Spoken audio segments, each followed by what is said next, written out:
Hi, Ricard. How are you? Hello, I'm good, thank you. We've seen a lot of your work, which you are an interdisciplinary researcher, intellectual. What got you into from physics to biology? Like you kind of transition. A lot of people stick to one field of study. What got you into it, and why do you think this is something that people should be doing? Okay, I have a strange story because when I was in high school, always wanted to be a biologist. Not sure what it was really until I went into reading stuff. Um, I wasn't like mathematics, and I started to knew about something called theoretical biology. So I knew that some people was doing models of the brain, models of genetic networks, and but I didn't like physics, except that the last year before going to university, I had this amazing teacher that it was like a young Einstein. And I mean, I discovered the beauty of physics and I realized that, wow, this I have to study this also. So I did both degrees in biology and in physics simultaneously, and it was a great choice because to work in complex systems, um, it's really good to have the intuition of a physicist and the vision of the biologist, which involves evolution and a number of issues that escape from the standard views of physics.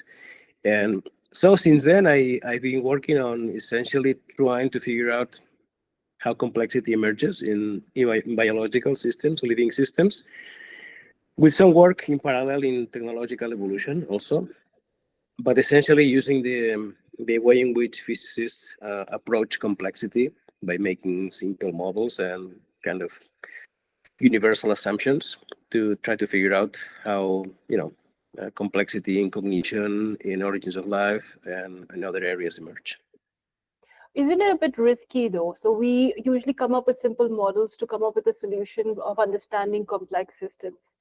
But would that almost always go like we're looking for an answer and we're creating a system to come to that rather than the other way around? Well, you mean that this might be risky to make kind of simple models that make kind of very basic assumptions? No, what I mean is humans in general are meant and we're built for pattern recognition. So we kind Mhm. of see a pattern and we go like, okay, this is how it is. So what we are doing almost is this is our way of thinking, we're projecting that. Like if a person has like psychological issues and they're always depressed, they see the world the same way. And I know this is a very simplistic way to explain this, but then is there do you think that we need to reevaluate the way we see and complex systems? This is again way off, but I want you to try and play with this idea for a second. Yeah, I mean, this is a question that I heard a number of times. To what extent, because our mind, in fact, is a product of evolution, we might be biased in the way we approach complexity. But I think there's very good arguments against that. On the one hand, in general, in science, we humans have been able to end up with extremely powerful theories that are incredibly counterintuitive. And I'm thinking, quantum physics, relativity, etc. And on the other hand, within the domain of complex systems, there's a number of really surprising issues that are result from nonlinear dynamics, and that are also counterintuitive. And for example, the example of chaos theory, for a very long time, we thought that the world was essentially dominated by two kinds of things: very simple things like pendulums that essentially oscillate and are described by a very simple model, or very complex things like human crowds, where it's useless to try to make a simple model of anything. Hmm. And but chaos came out with this philosophically strange surprise, which is that you can have a very simple model that is exact, is correct, and nevertheless have a prediction horizon. It's not everything can be predicted at all. So again, it's a counterintuitive thing that we have been able to discover, Hmm. despite all our potential biases, which Yeah. are there for sure, right? But again, the power of mathematics in explaining reality, I think that goes against this conceptualization. Yeah. Can you explain the concept of synthetic major transition and how it helps understand evolutionary innovation? Yeah. Well, in general, major transitions involve leaps in complexity that have to do, for example, with new forms of cooperation, new forms of information storing and transfer, new forms of individuality. And all of them, in a way, are these empty spaces in our understanding of evolution, right? And natural selection is an extremely powerful force, of course, but the nature of innovation is something we still are trying to figure out. In some areas, like evolution of language, this is a really, really big challenge. We haven't even started to figure out. But for example, in multicellularity, the jump from unicellular to multicellular, right? Which is something that has happened in evolution repeatedly and independently at least 25 times. What does it mean, synthetic multicellularity?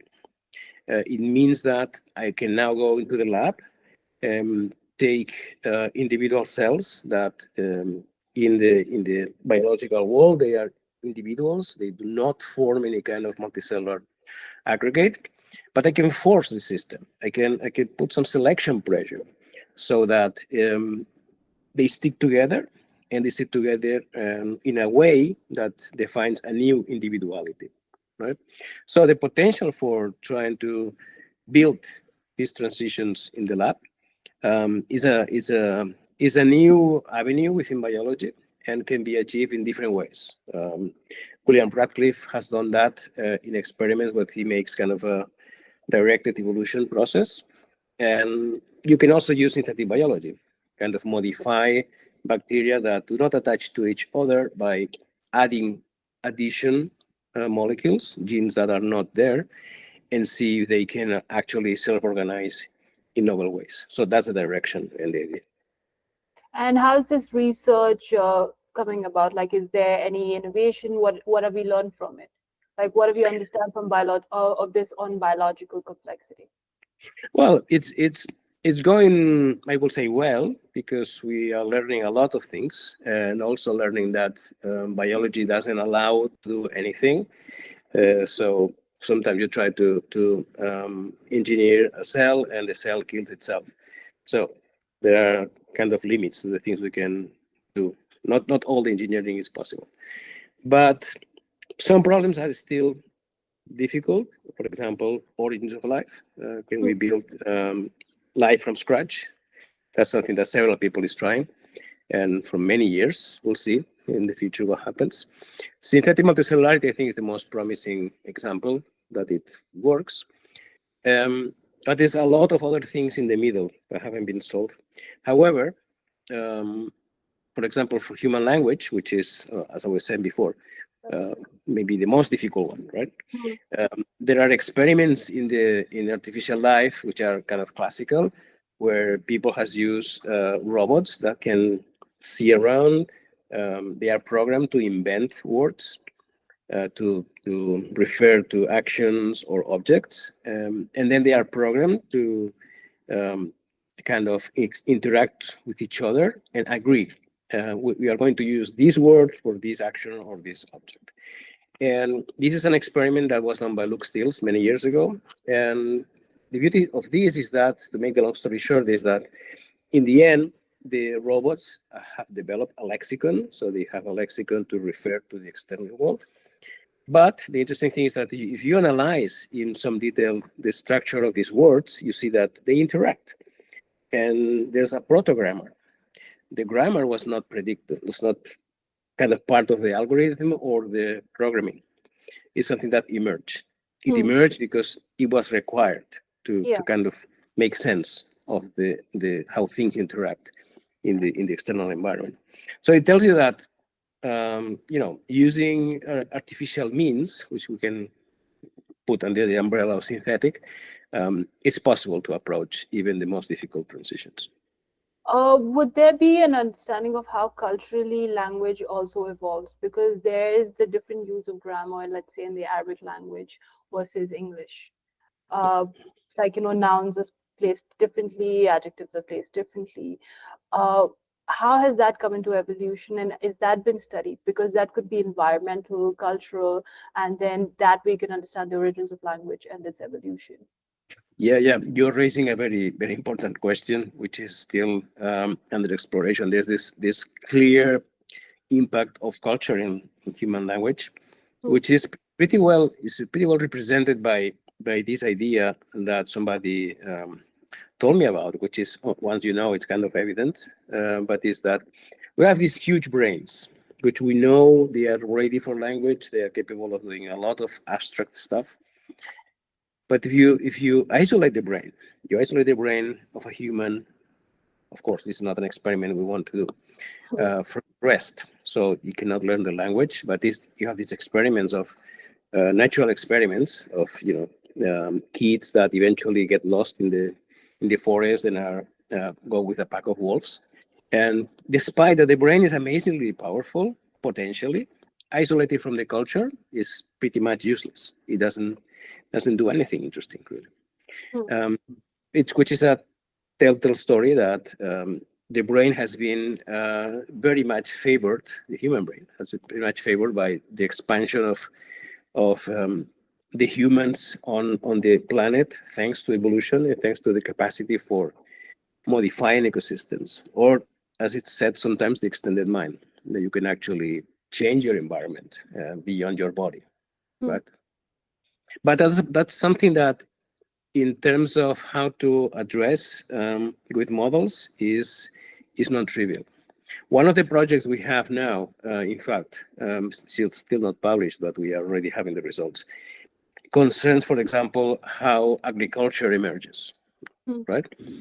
How humans discover something that I like kind of the poetry of that, because in the end, what they discover is the little time machine that is in the seeds, right? A seed is a plant in the future, right? And in the end, being successful means that you are able to predict and reduce the uncertainty of the environment.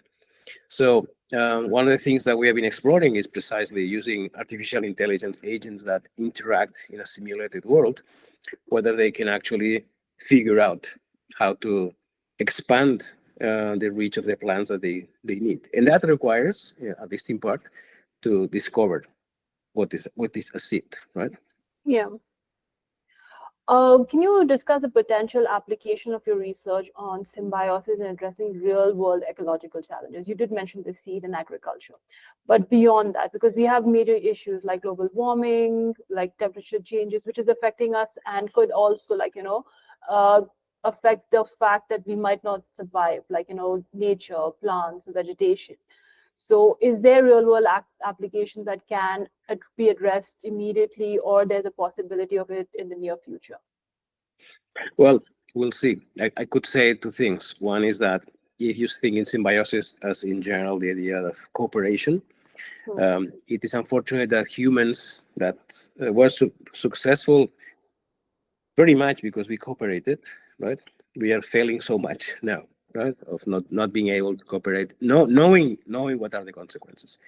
But if I can give you a particular example of, in the context you gave me, we have this project in my lab, which is about, we say terraformation, but could be said ecosystem engineering, which involves, for example, as the example that we are most been exploring, in drylands, which is 40% of ecosystems in the planet, more than 30% of people lives there. We are going to face in the future, and we don't know exactly what time scale, but can happen in a few decades, that many drylands, because increasing temperatures due to global warming, might collapse and become either deserts or very degraded, which of course that will have a lot of consequences, social, economical, etc. And one of our proposals is based in part on synthetic biology, but with a view of ecosystems as healthy ones when biodiversity is preserved. We have proposed the idea, and we've been exploring theoretically for 10 years, and now we're starting to do the experiments, that you can actually do a little change in the system. For example, take a cyanobacteria that is in the soil, so it's part of the community. You modify it such that it can deliver a polymer that can help retaining more water. And the idea, and that's what connects with your question, is that if everything goes well, this will enhance vegetation cover, and vegetation cover, which automatically improves soil quality, will help our engineered bacterium, which in other words means that I help the plants help me, and I create a symbiotic loop in the system. And the nice thing of complex systems is that this intervention, we have predicted that it's not going to change biodiversity. On the contrary, biodiversity will help us to put everything under control. And this symbiotic loop could help the system to actually push tipping points away, or even maybe changing them, making them much smooth. So that would be something that a combination of our understanding of biology, ecosystem level biodiversity, and synthetic biology could help, we hope, to at least to give us some time, which is what we need now.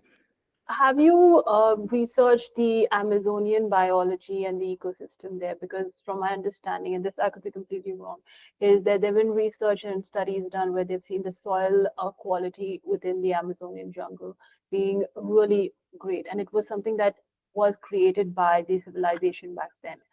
And as we know, it's a thriving ecosystem, which is kind of depleting because of our current actions of like deforestation, but the soil quality that is there is unmatched, and it is so rich. And this is something that was almost like bioengineering, where they did have plants or whatever they did. It's like, I'm not sure, like there's still a mystery.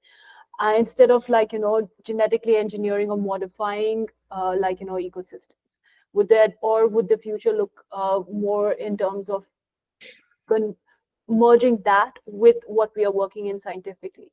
Because I don't think we can completely divorce from ways that have worked in the past, because our current Earth planet ecosystem was created through that, versus us just going with science and innovation. Or is it something that we just can't, because at the pace that we are evolving? I feel like it's a very long-winded question, but I hope no, but you raise a good question, really.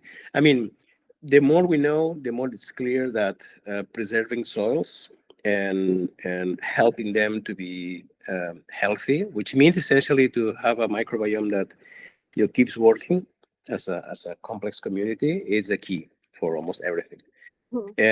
And we know from, I mean, your question is connected with the right practices in agriculture. When you use very intensive agriculture, you usually mess with the system in ways that make the system less healthy, and then you have to put chemicals in there to actually have more nitrogen or whatever is needed. And that's of course a problem. The reason why we propose this is that, of course, and I want to make this point clear, and we make this point in the papers, this is not like saying, hey, let's forget about other things like sustainability, going into different energy resources, because we are going to fail unless we do all the homework, right? I'm not going to say that. The thing is that we know from a different number of examples that ecosystems usually have different alternative states, right? Meaning that depending on the external conditions, depending on the historical development, they can end up in different communities. Some of them are more resilient, some are less, right? And the potential for having a system that has different states that can have more resilience, and the fact that time is running, and unfortunately, as you know, politics is not helping much. We might start to think, so if I do a transformation in the system that can be done more or less in a short time scale, right? Which doesn't mean that the modification needs to change the system at all. I mean, it might just enhance something that is missing. And that waiting for evolution will be a too long wait. So we need to kind of help the system to change. That's the potential for making something that we might understand how it works, and that is really helpful. And that's the thing. I mean, that doesn't mean that we cannot ignore what has been done before. And actually, part of the work we are doing has to do a lot with being very, very familiar with soil science and the practices. Because in the end, what we suggest is one path that may be mixed with others, right? And we'll see. I guess it also requires someone who has a background in several disciplines, rather than someone who's just working with one. And I think that's why, like your background makes so much sense, where you understand complex systems, you understand the biology of it, and then work towards it, rather than someone who's just disciplined in one. Yeah, Um, absolutely, absolutely. And in fact, my group and the team that is working on that involves people that comes from biological science, biotechnology, computer science, field ecology, of course, and then all the theoretical approximations. Without that collective effort with different disciplines, I don't think we'll manage to do this. Transitioning from there a little bit, but what are your insights? What have you understood from your this separation of liquid and solid brains? First, you need to explain that to the audience that does not understand what they are, and then how does that what have you understood from this through these studies? Like what insights did you gain?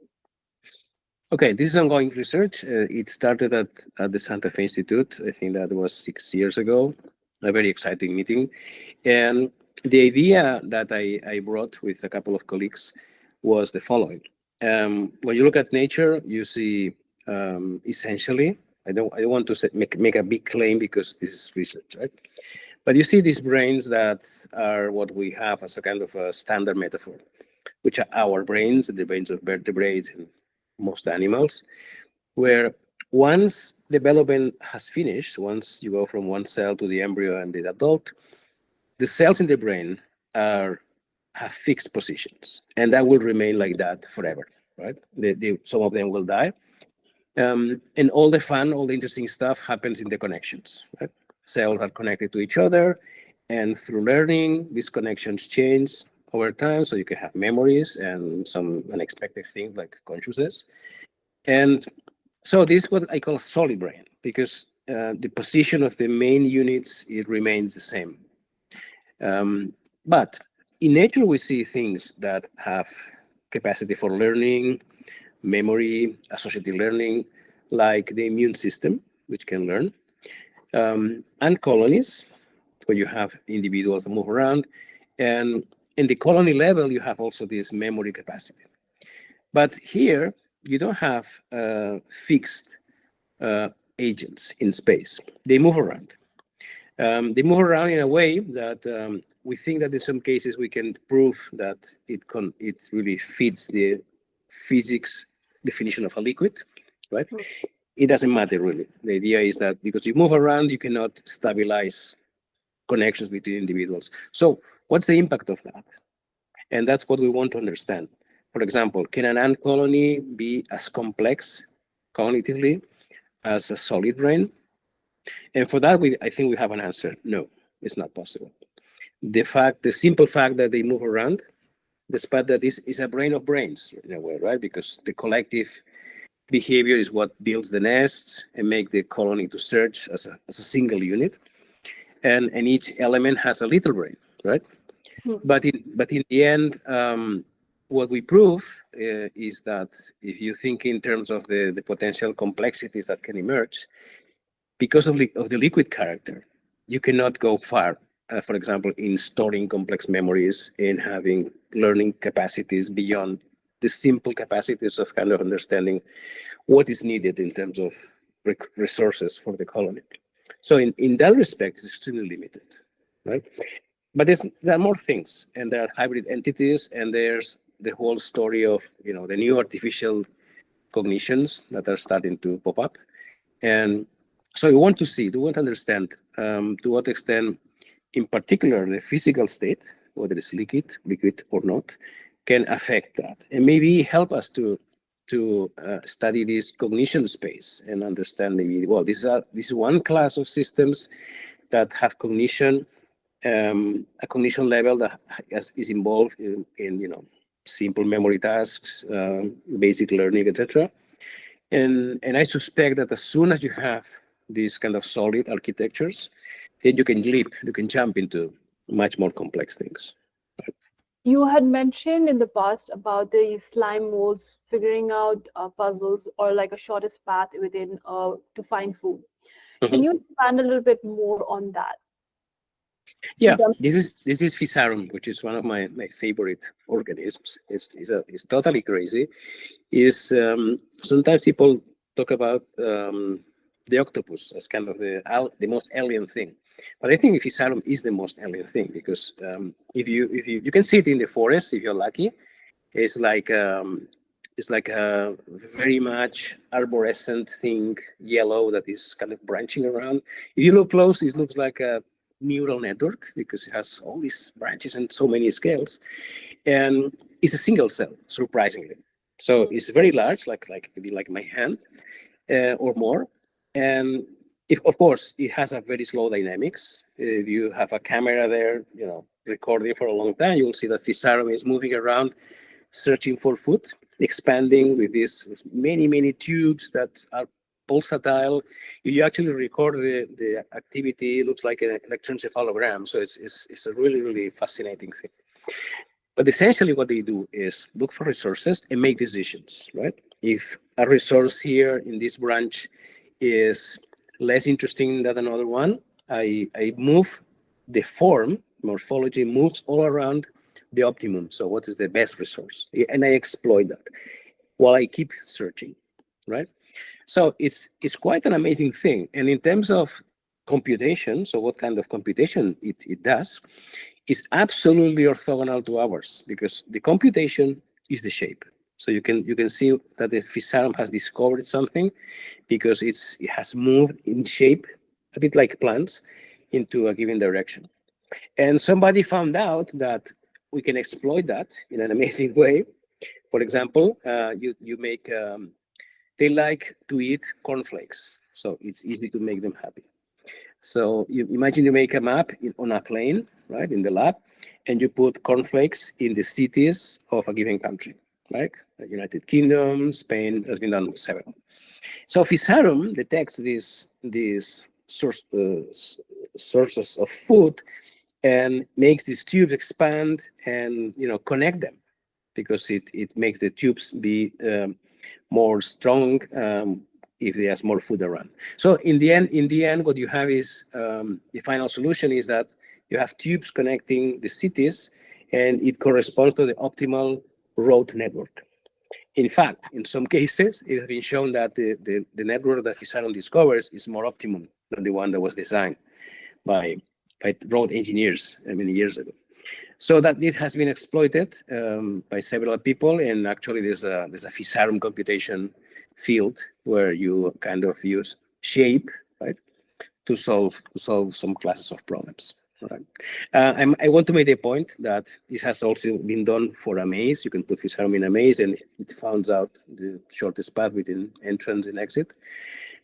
But it's important to have in mind that this is not that Physarum is very smart and likes to solve mathematical problems. Is that we humans put what we call the boundary conditions, right? We define exactly the conditions in space that we want Physarum to move around, and exploit this idea that Physarum searches around and tries to make the shortest path between food sources.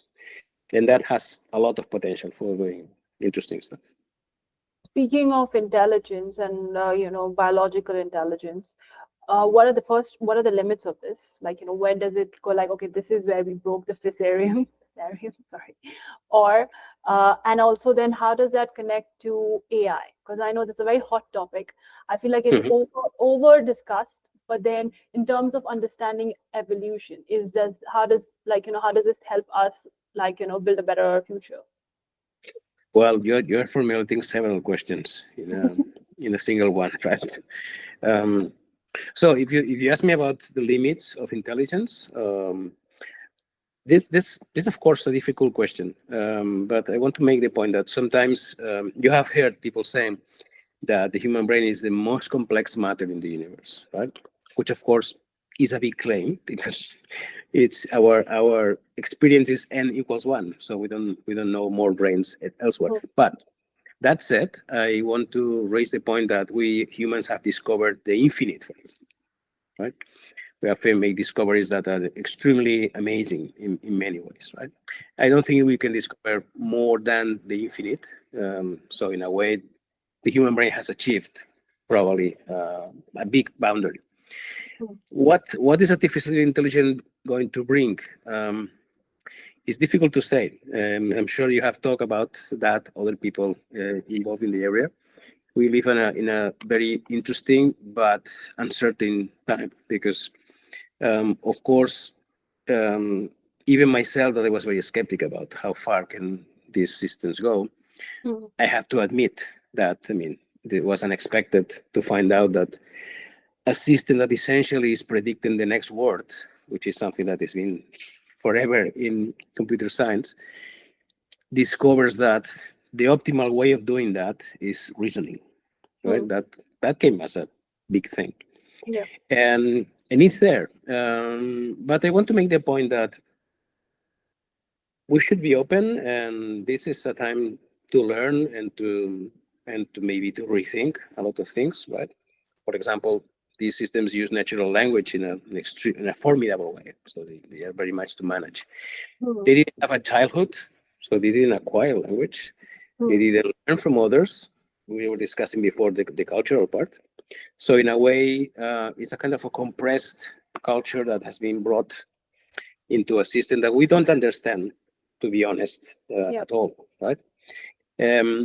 So how far is it going to go? And I raised the point in my papers and in my talks that there's one thing to have in mind, which is that this is a kind of controversial sometimes, but the human brain has achieved amazing feats, probably because a combination of several powerful things. Natural language is one, but also our potential for understanding the mind of others, right?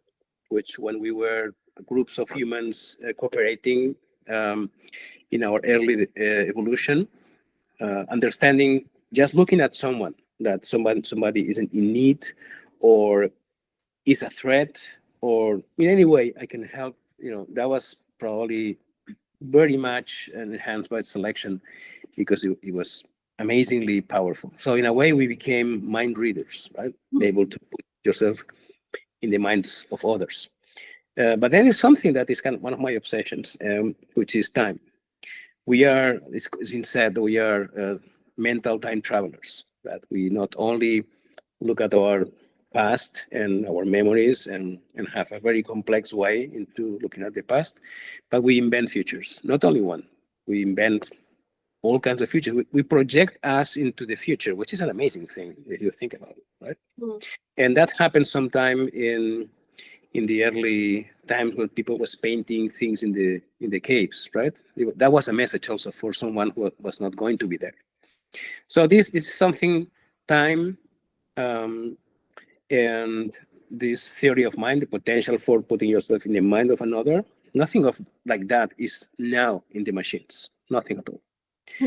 And I think that as far as this is not part of what machines, so to speak, can do, we are far from having something that this can be compared with the human brain.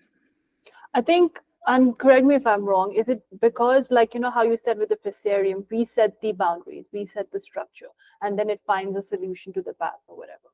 So with AI now, we have kind of given it, like, how our brains works and how we compute problems and solve them. And it is working with the architecture that we have built in. We are aware that, like, AI is able to, like, it's still not able to, like, overdo from that. Like, we have our kill switch, we have the boundaries, the ethics, and we have set that up. When that is not the case, wouldn't that be very different? Because right now we're saying we are setting the limit, saying that it cannot project into the future, it cannot do that. Humans can do that. It doesn't have a past, doesn't have a present. But do you think once we take off that limit, would that change? It's a very, like, hypothetical situation, and it's like almost like us spitballing an idea and thinking about it. But how would that be then? Wouldn't it be like, because we are setting the boundaries, like the Fusarium right now with AI? So if I understand well, what you're saying is that if we do not follow the architectures that we have been kind of implementing in the machines, which in a way are inspired by cortical layers, things like that. No, what I mean is that with AI right now, the way that it works, like you said, very different from humans. We're still not there. It's the early stages. Is because we have set boundaries for AI, like how it works.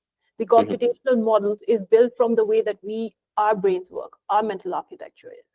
Yeah. When it goes beyond that, it will not have the same limitations as we think it would, or would it? How would it be? Because, like, again, this we are all, it's too early days to tell.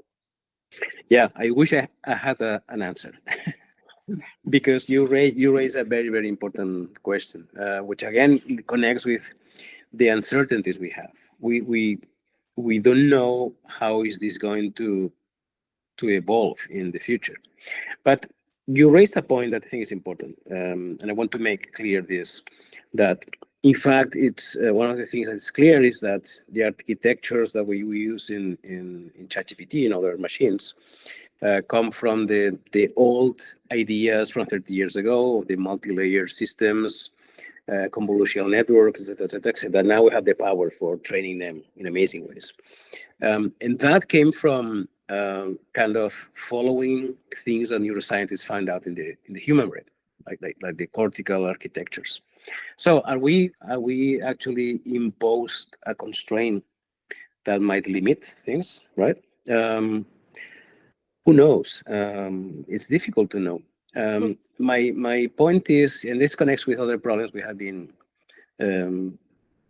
exploring in the last years. We have a claim that these architectures are probably the only ones that work and can evolve.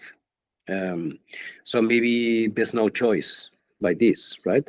Because if you look at nature, how different neural networks have been evolving, it seems that universal solutions are there. And that's probably for a good reason. But again, my point will be that what is still not totally in place in artificial intelligence it is in part because you can put evolutionary experiments with agents that interact, but evolution is the big force. If you allow the agents to actually evolve, that can really lead into things that maybe unexpected, or who knows? So maybe they end up with things that are very familiar to us. We don't know. That's a great question, and We no still have answer right now. Fair enough. I'm going to ask you about your work on unstable evolutionary dynamics, particularly in RNA viruses and cancer. And how does that inform our understanding of adaptation? Yes, that's something that came out. I mean, I've been interested in viruses and cancer forever since I was a student. But to my surprise, I found out at some point that there was something in common, which is the following. Viruses, RNA viruses in particular, that have no machinery for repairing mutations, right? They have very high mutation rates. And it has been shown that, in fact, they have the highest mutation rates possible before information is lost, right? So because if you mutate too much, then you cannot keep information that can be selected in any functional way. So this is called the error threshold. And in cancer, which I've been studying for a number of years also, using theoretical models, also collaborating with experimentalists and clinicians, there's kind of version of the story, which is that cancers typically became very unstable in time, meaning what? Meaning that, in particular, in one class of instability, which is known as chromosomal instability, when you look at cancer cells in a very heterogeneous, aggressive tumor, what you can see is that cells have scrambled chromosomes. Instead of the very regular, number of chromosomes that we have with, a duplicated sample of each, some of them are broken into pieces, some are much longer, some are missing, some are triplicated. So it's a total mess. And you will say, how is that possible that for a normal cell, when even a mutation can destabilize the cell, and the cell either kills itself or is in trouble? How is it possible to have this enormous instability? And the reason for that is twofold. One is the realization that over the last 20 years has becoming more and more clear, starting from theory and now getting into the clinics and into the medical thinking, is that what is cancer? And in a way, the best definition is a system that has broken the law of cooperation. Hmm. Cells within our body, they cooperate, they interact, they inhibit each other. So it's a very well organized system where the only forbidden thing is evolution. You cannot evolve. You cannot start all the to be a replicator and start to grow more than others, right? And escape control. So when that happens, how do you manage to keep going? Because as soon as you start to have a population of cancer cells, right, forming a little block. I tell my students in my class that we all have cancer, right? And immediately say, don't run away. It's under control. Why? Just physically, the system keeps you at bay. You may grow more, but unless you find out ways of getting blood inside you got into necrosis. So you need to actually jump over these selection barriers. How do you do that? Well, natural selection. Right? You can actually, if you mutate, you can mutate genes that switch off, and all of a sudden, you don't respond to inhibition signals, right, from other cells. Or you might mutate a gene that's one of my favorite examples, right? That is involved in vascularization for the placenta. So it's used for that, but cancer can use it to vascularize it, so to keep growing, and so on and so forth. And that means that you keep evolving, you keep mutating, and one of the ways is actually going into a totally unstable state. But of course, it's unstable in the sense that it's not what is the normal genotype. It's totally scrambled, but there's order there, right? It's a reminder of the idea of chaos. There is order. The system is as unstable as possible so that it can grow and keep evading the selection barriers of the body, but not so unstable that you can get extinct, right? So it's the same for viruses. It has been shown that if you increase a little mutation rate in RNA viruses, they get extinct, right? Because you cross the boundary. And we speculated years ago, and I think that is quite good indirect evidence that this is the case, that unstable tumors evolve also to a critical threshold. And so if we were able to manage somehow to increase this instability only in cancer cells, that could be a way of going into a kind of very different kind of therapy, right? So that's the idea. So what are the tests that have been done to reduce the stability of these cancer cells? Like what kind of research has been done? What are you working on? Well, we right now we keep working on that on the theoretical basis and computational modeling. Other people, and that's something that's been known for a while. For example, in colon cancer, which is one of the most common ones, it has been known, and the evidence has been piling out over the years, that the tumors that are more unstable, so that in principle have more chromosomal instability, have a much better prognosis. So if you target them with some kind of therapy, it's much likely that this goes out. Meaning that these tumors are already too unstable, right? So if you target them, it's likely that they become unstable enough so to disappear. Whereas tumors that are more stable, you have less chromosomal instability, do not react as well. They can be resistant, which is interesting because it kind of contradicts what you will expect if you've been evolving, right? But the error threshold puts a limit. And over the last years has been work on different kinds of systems, both in mice and clinical studies, kind of looking for this. And it seems to be confirmed that the idea that instability thresholds might play a role in cancer as kind of an attractor of the dynamics, and that we should be able to exploit that for therapy. What about your research on protein interaction networks contributing to understanding cellular complexity? Oh, that's classical stuff, right? We work on that. When all the area of complex networks started to explode in the early years of this century, I think that was an important contribution because to make the long story short, the idea is that proteins interact within cells. So usually we think in proteins like they do a function, but they do a function usually by putting them together. So many proteins do not interact much. Many proteins interact in pairs. Some interact with three. And if you keep going, there's a network of connections that, as usually, it's a small world and it looks like a little bit like the internet. So there are some proteins that are hubs, so have a lot of connections, and we see that in the human genome. P53, for example, is the canonical example of a gene that is involved in so many control functionalities that it's very highly connected. So we wanted to first understand what is the origin of that, how this happens in evolutionary terms, and what is the meaning, if there's any special meaning. So one thing that I did working at the Santa Fe Institute was, again, the approximation of the physicist. Of course, you think in proteins, they are the product of genes that express themselves. These are molecular structures, you know, they do functionalities, etc., etc., etc. So let's ignore all of that.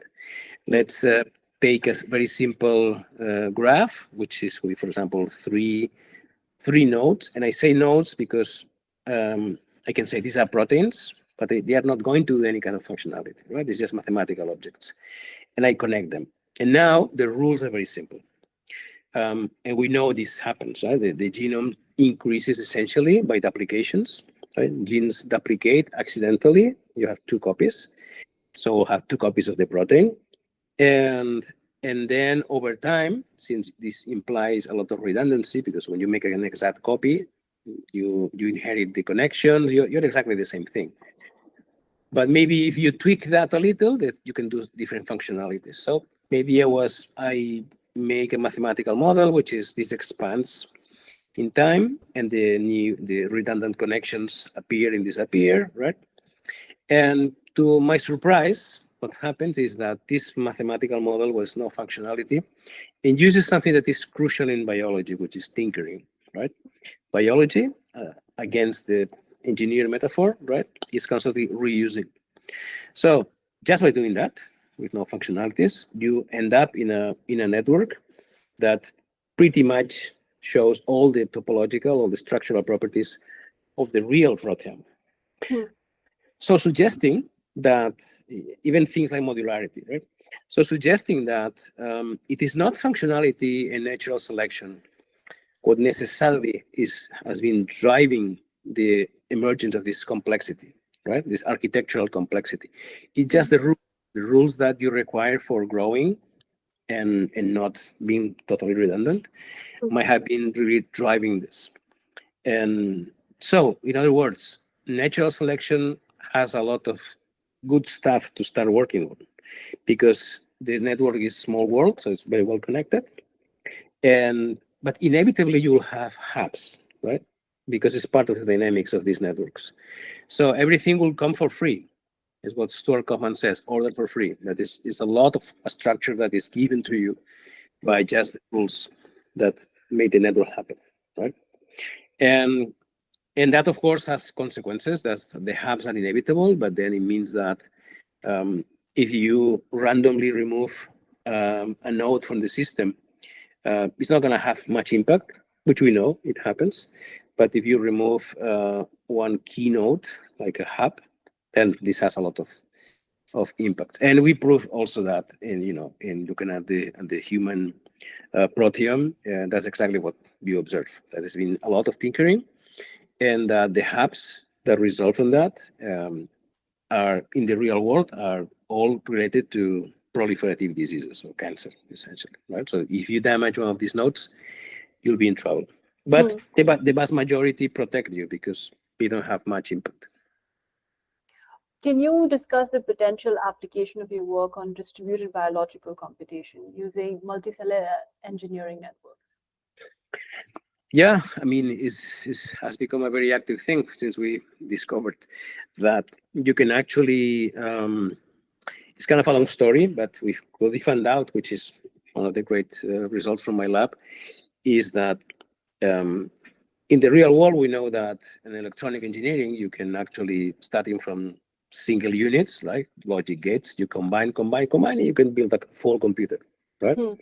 So that's something that was been trying to be done, and still people claims that can be done in synthetic biology, in a way, saying that in the end, a cell inside is a very complex circuit. So the idea is where we can actually tweak things and make bacteria or mammalian cells or whatever to make computations that we want. When I say computation, can be something that is applied, right? For example, a cell, a bacterium that has been done, right? A bacterium that is engineered so that it will detect cancer cells. And when they detect cancer cells, they have a process that kills the cells, right? So this you can say this is a computation, but of course, this is a clear application. The problem in synthetic biology that we found out is that this is what we call the wiring problem. In an electronic circuit, the wires connecting things are exactly the same thing, just copper cables, right? So no identity, they are the same thing. But within a cell, what is the cable? The cable is something that allows one gene to connect to another gene, right? So it means it's a protein that has to have a very well-defined identity, right? It cannot be anything generic, it has to be specific. But the problem is that as soon as you try to engineer a complex circuit, you have to add more and more cables. And as soon as you add 2 or 3 of them, the problem is that some of these proteins you have added into the system, they usually interact with other things that you don't want, right? And these unwanted interactions can end up with the death of the cell, or that the cell does something that is totally contrary to what you wanted, right? So it's a number of really troubling things that do not work. It doesn't scale like electronics. So we found out a solution which we call distributed computation, which means that we can prove that you can make very little engineering in different kinds of cells. So you have a library of cells that each one has a very little circuit. They don't have to be connected between them, which is strange, right? Because it's like saying I have an electronic circuit and I break into 2 pieces and they are not connected. It's not going to work, right? Yeah, that's what our understanding is at this stage. Yeah. So the one funny thing in terms of complex systems and the possible and the actual is that our design principle is not in biology, is not in engineering. It's something else, right? Yeah. The nice thing of that is that we prove that we can actually use with a multicellular system, right? Combining cells to do different things. You do have the possibility of implementing very complex computations, which of course opens the door for having multiple applications. And people has been expanding that in different directions. And one of the things we are trying to do in my lab is actually to move this into a multicellular system. So having different cells around is can be a problem because they have to communicate more or less. But we are right now trying to figure out if we can actually build all this library of cells as part of a kind of a synthetic multicellular system, right? Like an organoid, and make this organoid capable of more complex computational tasks, which is something that hasn't been done, but is work in progress. Have you considered some of the work with psychedelics and it's building new neural networks? Because I know this is not exactly with engineering, and I know psychedelics has become a very hot button topic where everyone's talking about psychedelics is going to save the world and all of that. But it has the ability to build new neural networks to the point that it requires what it needs and it takes away what it doesn't. It almost becomes like your neural network has the ability to decide what is something old that needs to be shedded away versus new, which will help with the evolution of whatever. And it kind of setting. It's a very it's not been studied so much. We still don't understand it, but it has that ability to find new things and then take away. Would that be even something that area of consideration for you, or you think it's not those two worlds don't meet? Well, I mean, to be honest, I haven't followed that, so I can't in that particular thing. I'm reading stuff, Hmm. but I mean, the honest answer is that I don't have a solid view on that. I don't know. And how does your research on ecosystem thresholds driven by aridity inform understanding of climate change impact? Well, I mean, this is an area that is now very, very active. I mean, there's been a lot of work on, particularly on tipping points, which is one of the important messages that I think has not been taken seriously by the people making decisions. And it's a big trouble because, I mean, we have the linear picture that, well, things are going to get bad, but, you know, if at some point we realize that how bad is this, maybe we can get back and solve problems. But this is a perception of risk that is very misleading, but because ecosystems have tipping points. And we know from the past evidence, right, like from the Sahara, that was a lushy savanna, and at some point in maybe 100 years, it became a desert, right? Without any kind of potentially big stress from outside. It was just a continuum change of climate variables. And it's an active area because we want to understand as much as possible what is there. And the area has been advancing a lot. I guess that the big stuff that has to be done, you know, on research, it involves again the soil. The soil is it's the more we know, the more clear it is that this is it's a crucial piece that we need to understand. And because in the soil also is probably all these symbiotic interactions with mycorrhiza that eventually we know once you cross some aridity thresholds, this is not anymore going to work. And actually fungi might become pathogens instead of cooperators. Hmm. And that's something we need to figure out. The whole problem, I think, is that knowledge is piling up. We do know that, as I was saying before, that drylands are going to face these shifts that can be catastrophic. The problem is that we need some more implication of the people that makes decisions in politics, right?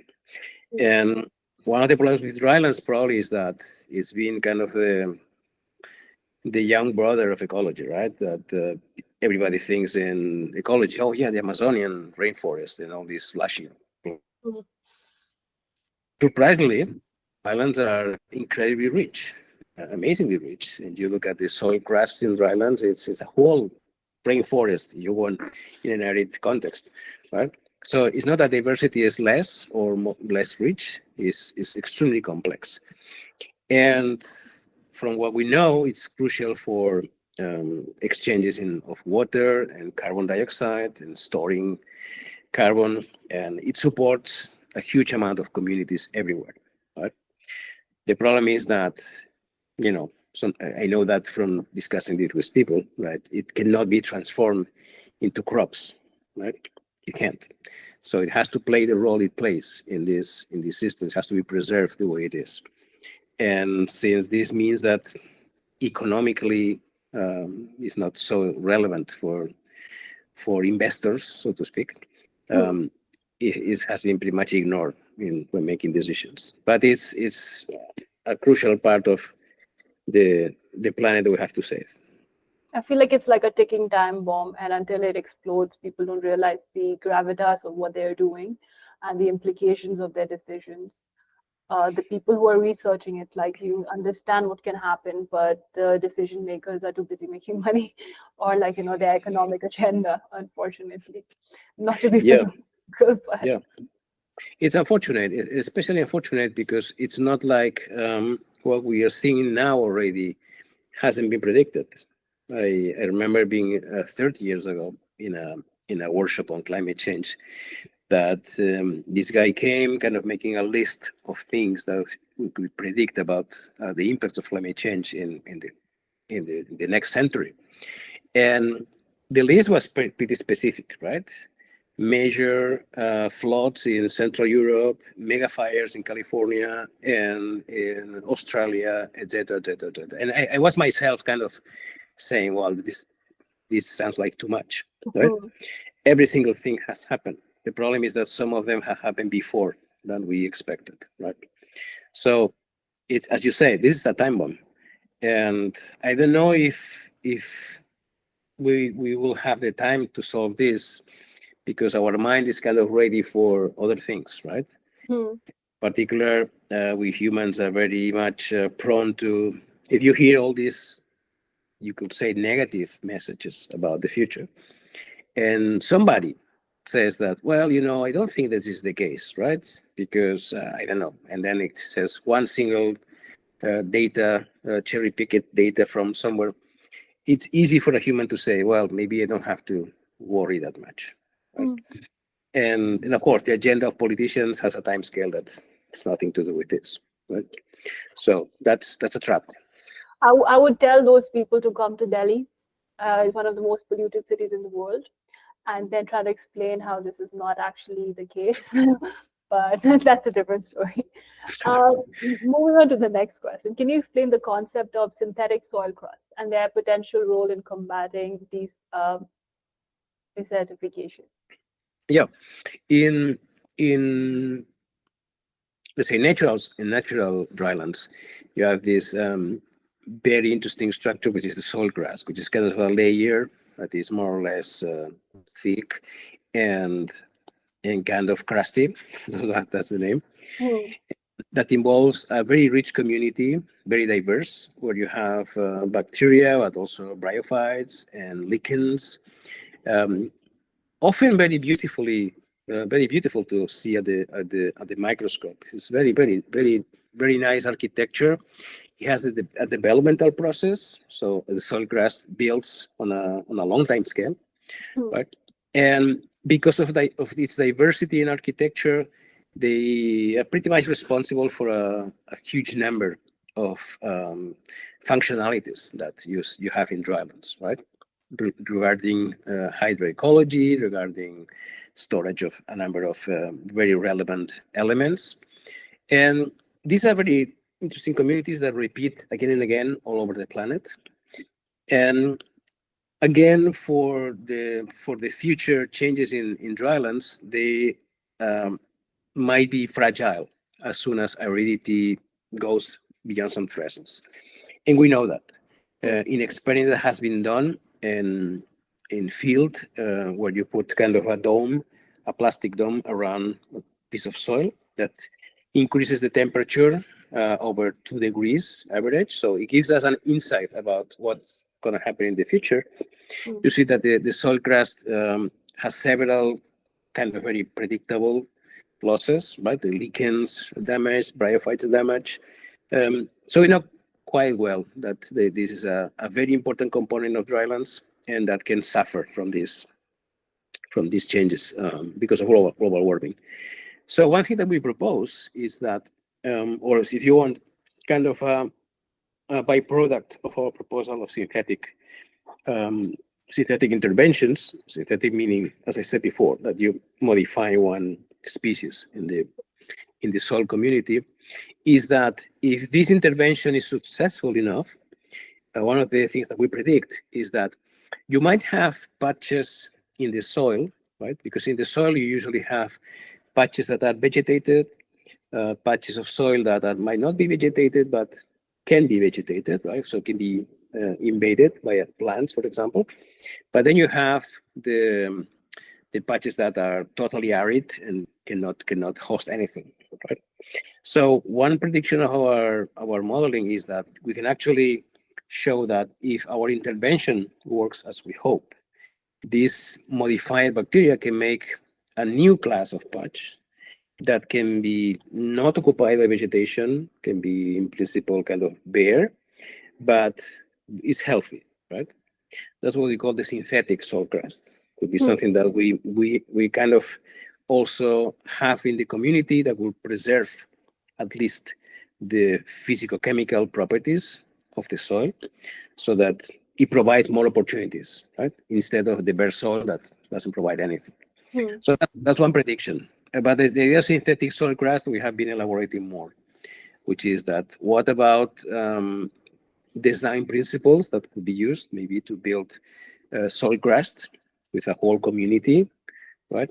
But right now is still on the whiteboard. So It's early that's it. stages, but what do you think would be the risk factors involved? Like you're saying that you kind of changed the microorganisms that are available on the soil crust, and that kind of changes the temperature, the way that the plants grow on it. But with time and time again, and this I'm not here to like, I mean, in a way, I am being negative Nancy. We're saying what could happen, because when we did consider genetically modifying plants because there'll Mhm. be more production, then we learned that it was not great for us. We shouldn't be eating those because it has a biological effect on us. Same thing with soil and Mhm. microorganisms growing on it, and this bacterium.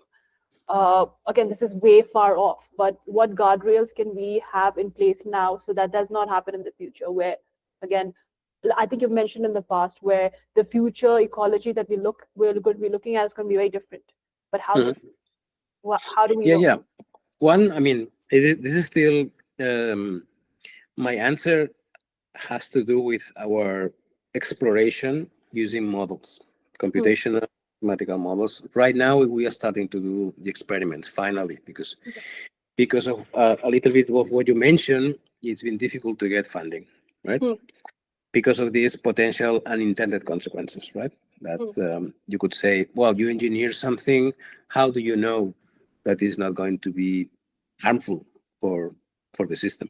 True. And the problem with that is there are several problems. One is that, and I raise this point to the people that makes the criticism, is that this is not a scientific question. What are the unintended consequences? We don't have tests. We True. don't have tests because everything was banned in the 80s. So people could not deliver anything anywhere, right? And because of that, we don't know. Hmm. Usually people kind of point into case studies, which we know very well, from Hmm. invasion ecology, Hmm. and also from, especially from pathogens, right? But we are not talking about any of that. In invasion ecology, actually, we know that if you have a community that is biodiverse, right, that is healthy, that has a structure, 90%, maybe probably more, of invaders fail to invade. Fail, they cannot. Hmm. 5% might actually thrive a little bit, so you can see them, right? Like as they kind of survive within the system. And then there's these special cases where you put in the population something that is kind of predictable that is going to be a problem, right? Like a herbivore, like a rabbit, right? In a place where there are no predators, right? That was what happened in Australia. Sometimes people say, well, what happened in Australia? Well, yes, the rabbits. But before the rabbits, we killed all the predators. Hmm. We brought millions of sheep and a lot of camels, which Hmm. people don't know. And, and they pretty much damage everything. So the diversity that you have in the system was weakened a lot. So the rabbit was, I mean, have no competitor because there are no other rabbits or comparable to us and no predators. So True. what can you expect?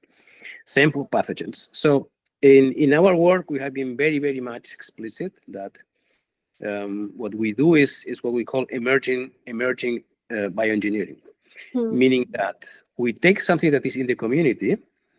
And why is that? Because we take a bacterium that has been there co-evolving with all the rest of species, right? So it has the mutualisms and everything that is there, and that we know from invasion ecology, which is a whole area of theory, that when I bring back the modified version, right, because of the interactions, it will be kept at bay, right? Hmm. By they will control it, right?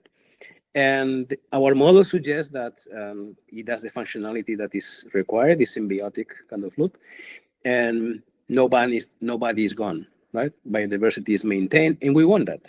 We target biodiversity not as engineers, like say, I want this collection of species. No, what I know is biodiversity is there. It's an emergent property. I want it to be there because it will guarantee that everything works and Hmm. is the measure of health. So in that respect, our approximation is very, very different, right? And our hope is to, with the experiments that are going on, to show that indeed this is the case. What about working on environments or areas of land where there's not much of an ecology present over there? Like you see these experiments with like Saudi Arabia working on NEOM, where they're building structures and habitats within the desert. There was nothing living there before. So wouldn't that be less risky a proposition where you work on something that's completely arid and you create resistant and strong microsystems and ecological systems that thrive in that. So there's nothing that's disrupted, but it's completely brand new. It's like working on a blank slate.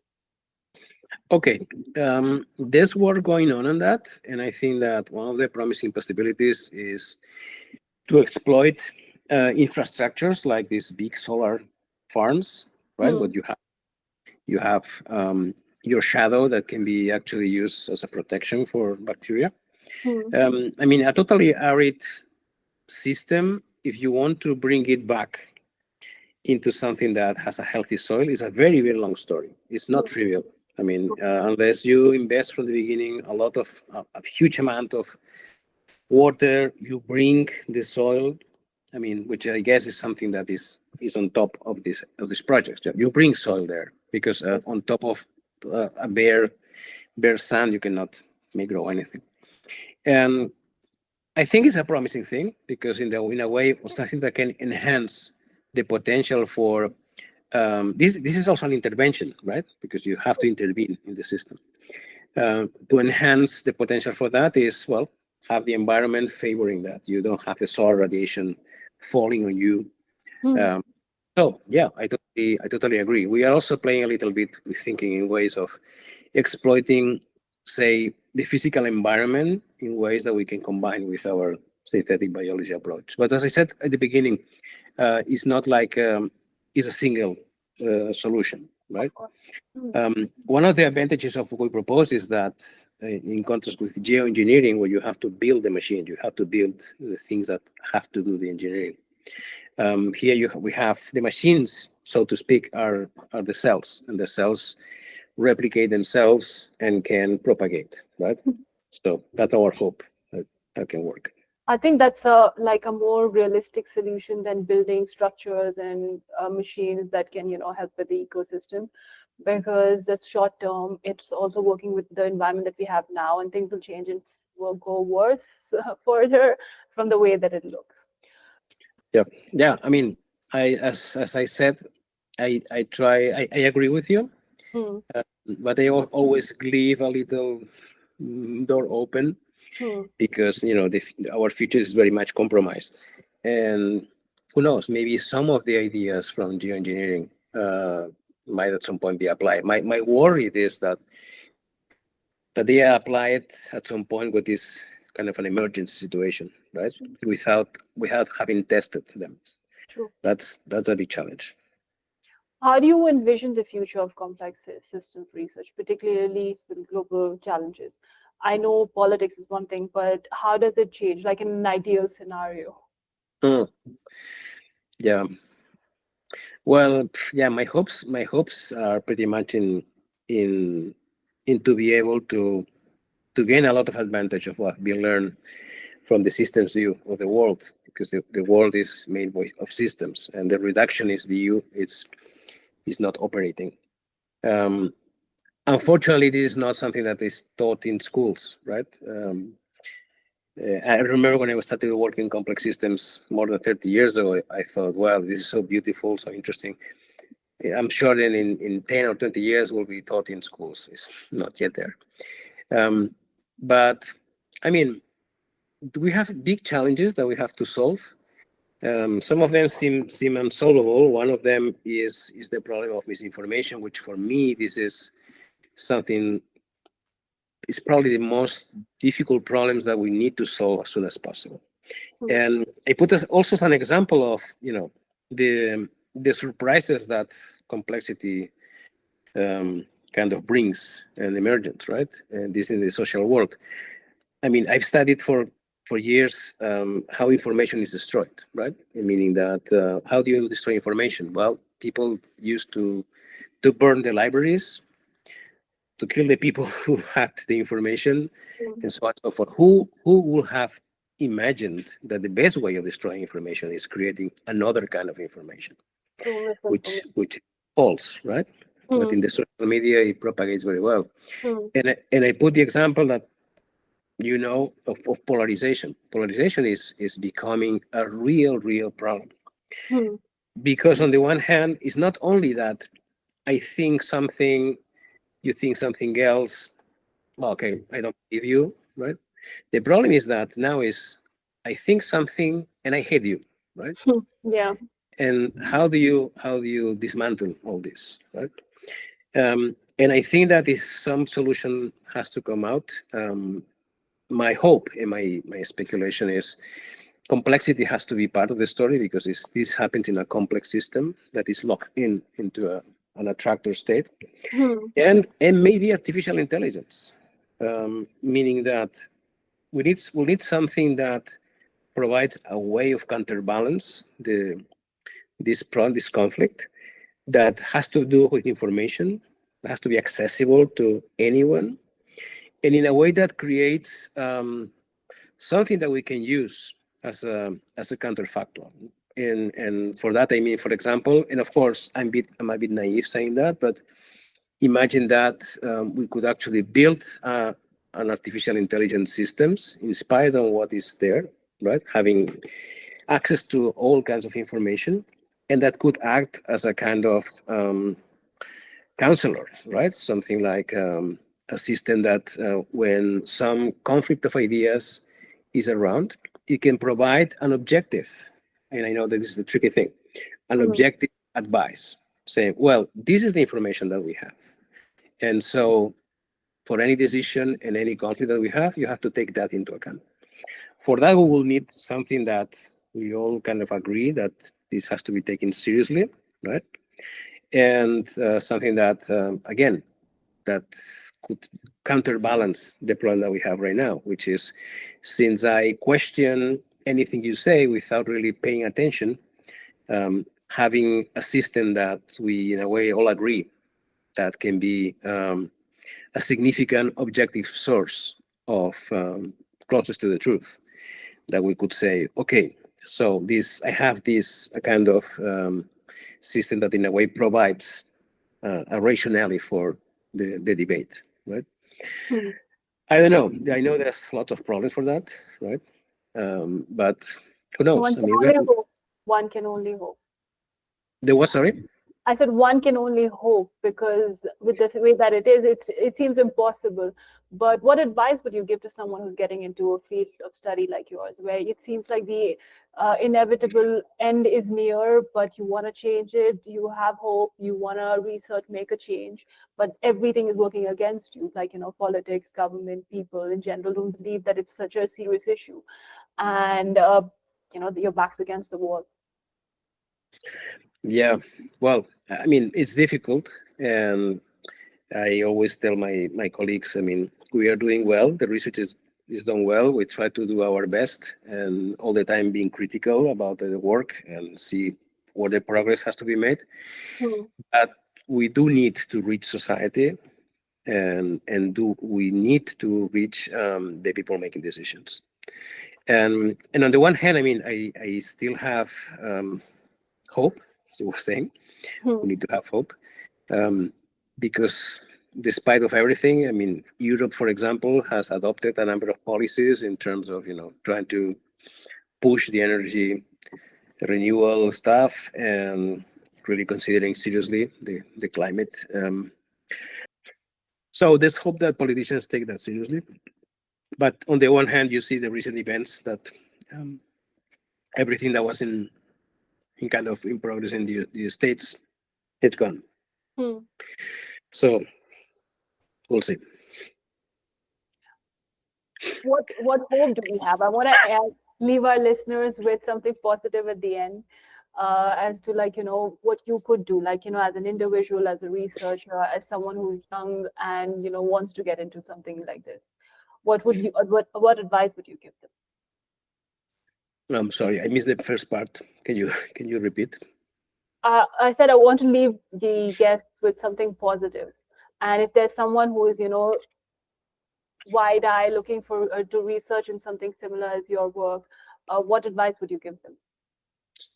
Well, it's a difficult time because we are facing I think challenges that have no equivalent in the past, right?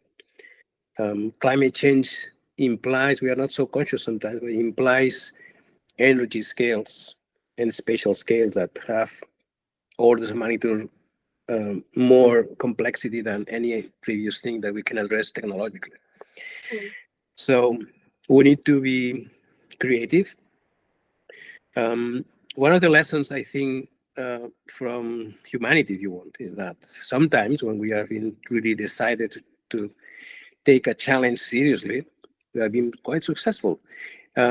One example is smallpox. I sometimes tell my students, I mean, yes, we went to the moon and that's a fantastic thing. But listen, we remove completely from the face of the earth a virus that killed hundreds of millions of people over years. We totally eliminated. And one of the reasons was that the United States and then the Soviet Union, these ones, they agreed to collaborate in that, right? And to make strong vaccination campaigns. Who would have said that we will be able to do that? So I'm confident that, there's a lot of good people around that is really thinking about how to push forward new solutions. And we don't have to be so confident that we just expect things to happen. And we have to remember also that as humans, we have a role to play. I also bring a lot of times this observation that, climate change, what do we have to do? We have to, remove some of our quality of life. But you see, for example, how much food is wasted. And it's about half of it, right? In the Western world, half of the food is wasted. You see the impact on CO2, it's huge. So that's something that we can do something about. So I think that the potential for humans to rethink the potential we should have, and we have to look for that to kind of influence politics and decision making. And the individual decisions have to make a difference. And yeah, and I'm positive about this. Where can people follow your work, your research? Where? Yes. Oh, You have a we have a website, but it's been under renewal, so right now it's not available. It should be available soon, in a week or so. So Okay, maybe I can send you a link. yes, but for if you that. can say the website name, so if anyone's listening, they can always like look it up and then hopefully they keep an eye on it. Okay, good. Yeah, thanks. And do you have a social media or that like a X? Yeah. I'm on Twitter, although not so active recently because I've been gaslighted, right? Because I Yeah, used to. It's kind of a terrible thing, right? Because no. I mean, I used to have, put in drawings or papers or things, have 200, 300, 400 likes. Now it's 2 or 3. So, anyways, I'm in Blue Sky also. So yeah. Shadow banning is definitely a thing, and I feel like pseudoscientists, people who have no background or research, who are spewing so-called science, are getting more visibility than someone like you, which is a scary set of affairs. But yes, your website would be something that that'd be the best source of information for anyone who's looking. I hope it's a little contribution. Yeah, but I hope it can help. Yeah. Well, thank you so much for speaking with me.